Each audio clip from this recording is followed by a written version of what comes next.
É nosso convidado Joaquim Santos Silva, é especialista em política florestal, professor da Escola Superior Agrária de Coimbra, a cidade onde está nesta altura e à qual se junta também a esta edição.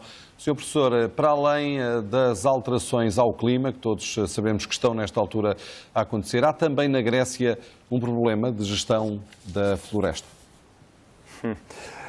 Bom, isso é uma pergunta que é difícil responder porque não acompanho, como deve imaginar, a gestão florestal na Grécia tal como acompanho em Portugal. Agora, há que referir uma coisa, as florestas gregas são bastante diferentes das nossas a dois níveis. Por um lado, são florestas, sobretudo públicas, portanto têm muito mais floresta pública que nós, e por outro lado são florestas com um caráter mais natural em termos dos objetivos da floresta. Portanto, não são áreas florestais, sobretudo pensadas para produzir lenho, como acontece a norte do Tejo, ou para produzir cortiça, como acontece sobretudo a sul do Tejo. E, portanto, são espaços florestais que deveriam desempenhar o papel de uma floresta natural, de fixação de carbono, de manutenção da biodiversidade, de manutenção de valores paisagísticos. E isso não é muito compatível com aquele mito que se criou de que devemos limpar todas as áreas florestais, utilizando o termo português de limpeza, não é? No sentido em que devemos erradicar toda a vegetação debaixo das copas e, portanto, manter aquilo como se fosse um jardim. Portanto, isso não é possível, não é sequer desejável.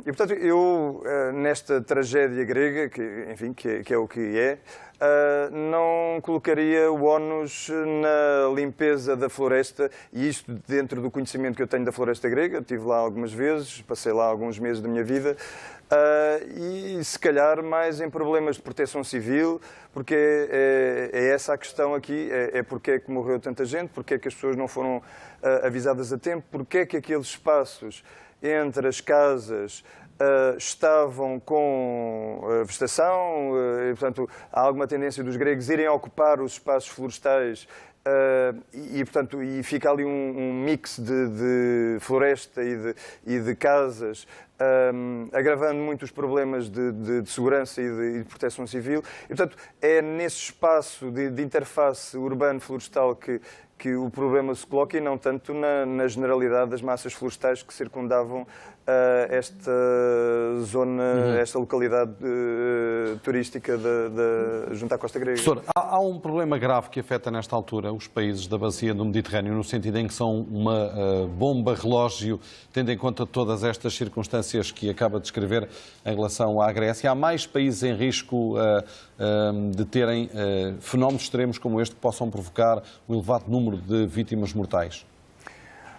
Sim, quer dizer, se tivermos em conta as previsões das alterações climáticas, que prevêem um aumento acentuado das temperaturas, enfim, um pouco por todo o Mediterrâneo, é possível, e podemos pegar no exemplo português, não é? Em que nós vimos locais que era impensável arderem, portanto, nós nunca imaginaríamos que parques urbanos ardessem, ou que relevados ardessem, ou que hortas, vinhas, olivais ardessem, e arderam a 15 de outubro de 2017. Ou seja, mesmo os locais onde parece que está tudo bem em termos dos combustíveis e do potencial de desenvolvimento do fogo, mesmo esses locais podem potenciar o fogo. Vimos inclusivamente casas que arderam no meio de povoados devido a projeções. E, portanto, respondendo à sua pergunta, eu considero que sim, que se corre um risco sério de se virem a repetir tragédias semelhantes no futuro noutros países da bacia do Mediterrâneo. Em Portugal muito foi feito no último ano, não apenas no reforço dos meios, quer materiais, quer humanos, mas também ao nível da chamada limpeza da floresta, com multas muito elevadas para quem não fizer esse tipo de trabalho. O professor acredita que depois deste trabalho que foi feito no último ano, nós continuamos em risco de ver repetidas as situações do ano passado em Portugal? Acredito. Não me parece que seja a aplicação cega da legislação que está em vigor já há 12 anos e que teve raízes ainda anteriores a essa data, que vai resolver os problemas, até mesmo pela leitura enviesada que os cidadãos têm feito da legislação e pela má comunicação que houve entre o Estado e as pessoas. E o que se tem visto é serem feitas intervenções que são muito pouco sustentáveis se pensarmos no médio prazo. O problema é que as pessoas só pensam no presente, não pensam no que vai acontecer daqui a 5 anos, daqui a 10 anos. Muitas destas zonas que atualmente foram, entre aspas, limpas, e as limpezas em muitos casos significaram arrasar tudo e, portanto, deitar árvores abaixo, fazer limpezas, portanto, eliminar toda a vegetação. Este ano os proprietários tiveram a pressão das multas para fazer isso e tiveram a benesse do material lenhoso para vender. Para o ano já não têm e daqui a 5 anos provavelmente também não. E, portanto, em muitos desses casos, se calhar as situações vão agravar-se relativamente àquilo que estavam antes, isto em boa parte devido à remoção da sombra e à remoção do arvoredo.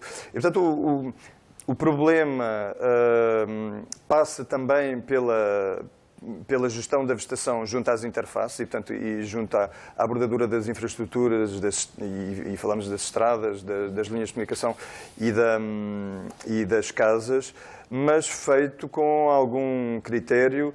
E não é isso que vai resolver o problema, porque o problema dos incêndios é um problema multifacetado que passa, por exemplo, pela prevenção das ignições, e no nosso país isso é um problema gravíssimo, mais grave do que em qualquer outro país da Europa. As queimadas, muitas vezes, e também o fogo de artifício? É uma certa cultura que nós temos em Portugal de usar esta ferramenta fácil que é o fogo para resolver um problema que é o acumular de vegetação ou de detritos. E, portanto, em vez de termos alguma paciência e esperar que aquilo apodreça ou desfazermos os detritos, puxar fogo portanto, é a solução mais fácil. Professor, não há aqui também uma elevada responsabilidade da União Europeia, no sentido em que ainda não conseguiu encontrar uma política comum para os países da Europa, em especial para estes de maior risco? Pois, quer dizer, a política na União Europeia é um pouco dominada pelo centro e pelo norte da Europa, como nós sabemos, que são países que não têm um problema com a acuidade que nós temos aqui no Sul, não é? Parece que as coisas provavelmente não irão continuar a ser assim, e basta ver o que está a acontecer nos países nórdicos, nomeadamente na Escandinávia. E é possível que os órgãos de política europeus venham a ficar mais despertos para o problema à medida que ele vai alastrando para norte, muito provavelmente devido às alterações climáticas que estão anunciadas. Obrigado, professor Joaquim Santos Silva, é especialista em política florestal, professor também da Escola Superior Agrária de Coimbra, que nos ajudou aqui a compreender melhor este fenómeno daquilo que está a acontecer na Grécia e que se repetiu o ano passado em Portugal por 2 vezes.